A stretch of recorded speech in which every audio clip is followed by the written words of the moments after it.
Hey, you probably didn't think that you were going to see me anytime soon. So I wanted to show you how you use micropipetters, because today you're going to be practicing. Hopefully this microphone's still working. I don't know.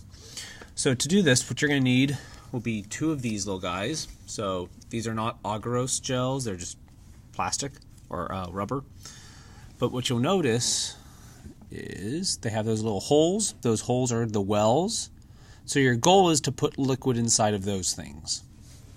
That's what we're going to be practicing. To do that, you need to use a device referred to as a micropipette.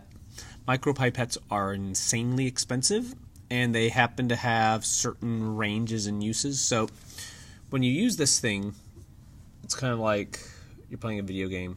So you put the hook around your index finger, and your thumb goes on the plunger.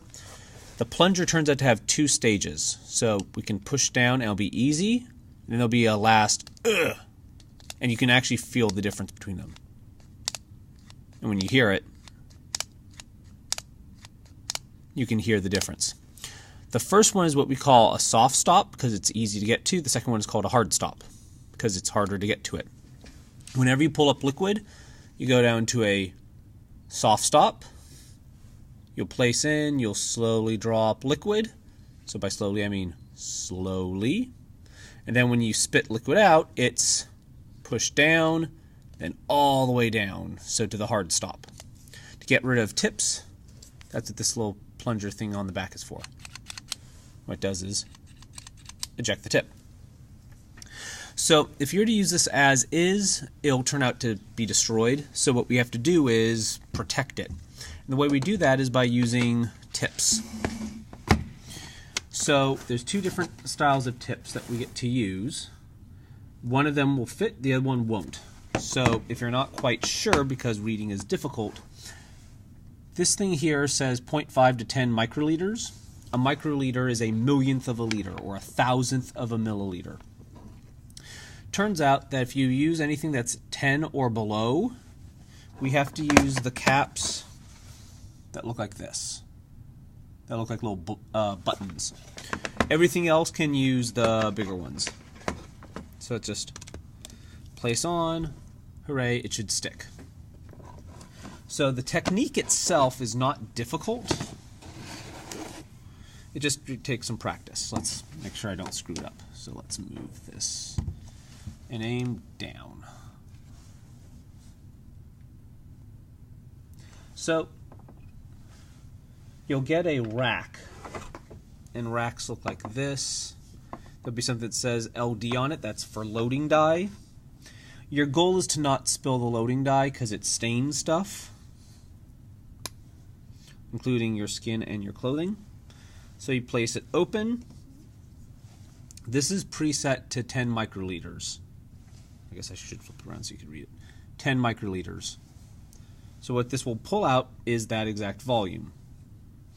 It can actually pull out a volume somewhere between 0.5 and 10 microliters. So if I needed to pull out 20 microliters, this would be a very bad micropipette to use. If I needed 0.1 microliters, this would be a bad micropipette to use. I would use a different micropipette. So if I need a value between 0.5 and 10, this is I could use this one, but I can't use any of the others. So to take liquid out, soft stop, place on in, slow release, and I have a volume. I immediately recap this so that I don't spill it. My goal is to fill up one of these wells. So what I personally do, because I don't have stable hands, is I stabilize my hand and in it goes. I push down to the hard stop. So all the way down, the liquid poured out, hooray and a hip hip. If I were to look at it from the side, hi, check out my chins. You actually see form like a little line, a vertical line. That's the goal.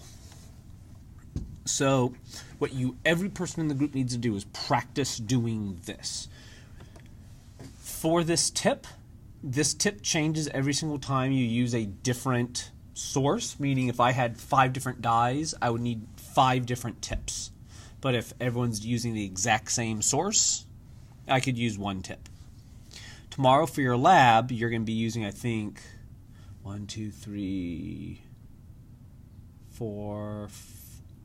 You have 2 different plasmids. You're going to have water, and you're going to have restriction enzyme and buffer. So you'll need 5 different tips because we have 5 different things I'm going to be stealing from. So to remove the tip, it's easy. So again, we go back to video game position, thumb down. I'm going to zoom out and push down. The tip ejects. Typically, you don't want to put your finger near this stuff, so you actually usually have a little cup and you shoot it into the cup. Your goal, like I said, is to fill up all of these wells so that everyone has practiced putting liquid inside of these things, because you'll be stunned at how difficult this is when you're having to do it under pressure, which will be next Monday, I believe. Oh, when you're done, these need to get washed out. The tips can be thrown away. These need to be washed out. Just be careful when you pour the liquid out. Just use the sinks, but it'll stain everything that you have. Good luck. You're going to be using 3 different micropipettes. Each one has a different particular volume in it that's set, so it's just a matter of mixing and matching. I only have 8 per, and there's 9 groups. So once you're done, you just need to put it back to where you found it. So I have them in distinct little spots, and they're labeled for you, but please just put them back.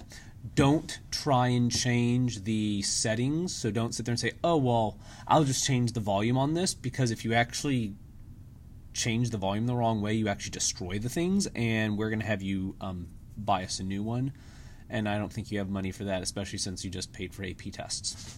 So don't try and change the settings, just leave them as is, please. Thanks.